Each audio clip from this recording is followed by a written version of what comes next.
तो जैसे कि आप सब जानते हैं कल 25 अक्टूबर को ग्रहण है। तो ये ग्रहण जो है ये एक प्रामाणिक पत्रिका के हिसाब से, जो राधा कुंड गोवर्धन की ब्रज की एक पत्रिका निकलती है, उस हिसाब से ये ग्रहण 2:29 से 6:29 तक शाम को है। दोपहर 2:29 पे ये ग्रहण लगेगा और 6:29 तक ग्रहण रहेगा। लेकिन इस ग्रहण की छाया जो है वो आज रात को 2:29 पे पड़ जाएगी। मतलब 24 की तारीख 24 अक्टूबर आज रात को 2:30 जो है उसकी छाया पड़ जाएगी। तो 2:30 से पहले जितनी भगवत सेवा इत्यादि है वो सब पूर्ण करके हमारा 2:30 मंदिर बंद हो जाएगा और फिर 6:30 कल शाम को यानी 6:29 पे हम लोगों को स्नान आदि करके उसके बाद फिर सारी मंगल आरती वगैरह और जो स्नान और श्रृंगार इत्यादि जितना भी सुबह जो हमारी अर्चना होती है वो अर्चना शाम को स्नान करने के बाद 6:29 के उपरांत होगी, जब ग्रहण खत्म हो जाएगा। अब बात आती है हमारे खाने की कि हम कैसे करेंगे इसमें, क्योंकि भक्तों का, अधिकांश भक्तों का ये नियम भी रहता है कि सवेरे पहले भगवान को स्नान करा के और श्रृंगार इत्यादि करके भोग लगा के उसके बाद ही पाया जाता है। तो इस केस में क्योंकि ग्रहण है तो 2-3 उपाय हैं। सबसे सर्वोच्च उपाय ये है कि हम लोग या तो निर्जला रहें, सुबह डीटी वर्शिप नहीं होगी, सुबह अर्चना नहीं होगी, तो शाम के 6:30 तक निर्जला रह जाए। पर क्योंकि ये अत्यंत कठिन है और ये भगवान के लिए भी, देखिए अगर हमारी भगवान से भी एक प्रीति संबंध है तो उस प्रीति संबंध में बहुत सारे भक्तों के मन में ये भी आ रहा है कि भगवान शाम के 6:30 तक हमारे भूखे रहेंगे, तो इसके लिए क्या विकल्प है। तो इसका विकल्प ये है कि हम रात को 2 बजे उठ के, आज रात को 2 बजे उठ के एक स्नान लेने के बाद हम लोग भगवान को उठा के आचमन करा के भोग लगाए और फिर उसके बाद 2:30 तक भगवान को वापस हम लोग शयन करवा दें। तो 2:30 जो भगवान को शयन करा देंगे तो फिर अगले दिन शाम को 6:30 उठा के अर्चना इत्यादि होगी। ये सब ऐसे ही रहेगा। लेकिन क्योंकि हमने 2:30 भोग लगा दिया तो जो भोग लगाया है या जो पहले की बनी हुई जितनी भी सामग्री है उसमें सब में तुलसी पत्र दे देंगे और फिर वो हम दोपहर के 2:30 तक पा सकते हैं।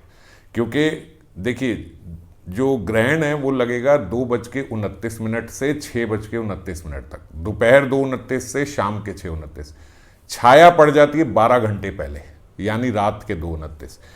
तो रात को 2:29 से पहले हम भगवान को भोग लगा के और फिर भगवान को शयन करा के उसमें जितनी भी हमारी जो बनी हुई चीज़ें हैं जो हम सोचते हैं कि हम अगले दिन खा लेंगे, जैसे खिचड़ी, खीर इत्यादि, ये सब हम पहले बना के रख सकते हैं, उसमें हम तुलसी पत्र दे देंगे।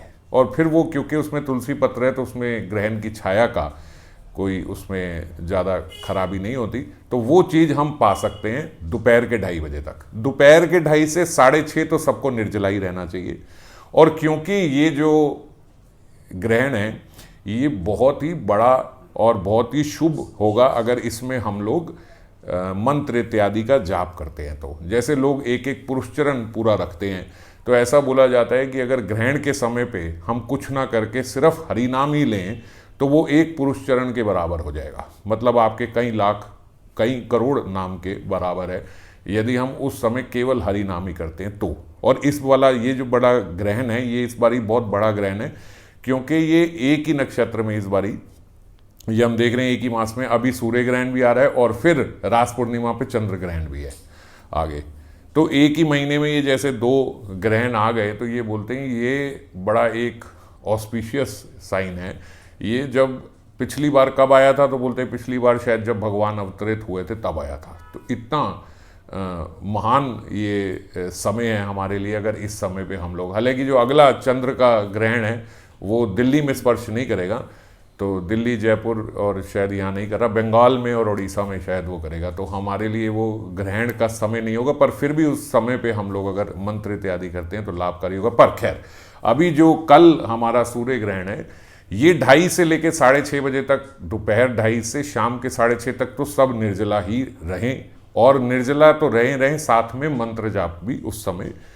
और भी हम सोचते हैं जैसे कि रीडिंग कर लें, अध्ययन कर लें, ये कर लें, पर अत्यंत लाभकारी और सबसे उत्तम यही होगा कि हम उस समय जो है केवल अपने हरि नाम मंत्र का ही जाप करें। और उससे पहले तो फिर वही है जो हमने पहले भोग लगाया हुआ है वही पाएं, नई कुकिंग ना करें उस समय। सबसे उत्तम यही है कि जो पहले भोग लगा हुआ है केवल वही हम दोपहर के 2:30 बजे तक पाएं, कुछ फ्रेश ना बनाएं उस समय पे जब छाया पड़ी हुई है। अगर कोई घर में बच्चे या वृद्ध आदि है, अगर आपको लगता है कि नहीं इनके लिए बनाना ही पड़ेगा, तो उनके लिए फिर भी कुकिंग कर सकते हो, पर आइडियल नहीं है।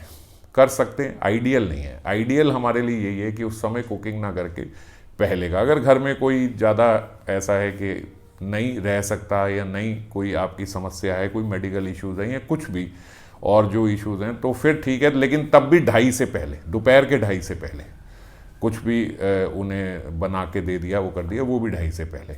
और 6:30 के बाद तो फिर स्नान और अर्चना, और उसी के बाद ही जो भोग बनेगा फिर आगे वही भोग लगाया जाएगा और वही भोग पाया जाएगा। तो अगर इसके अलावा आपका कोई प्रश्न हो तो आप मेरे को इसमें कमेंट करके भेज सकते हैं, तो उसका हम लोग कल से पहले पहले जवाब भी दे देंगे अगर कोई प्रश्न रहता है। जय राधे।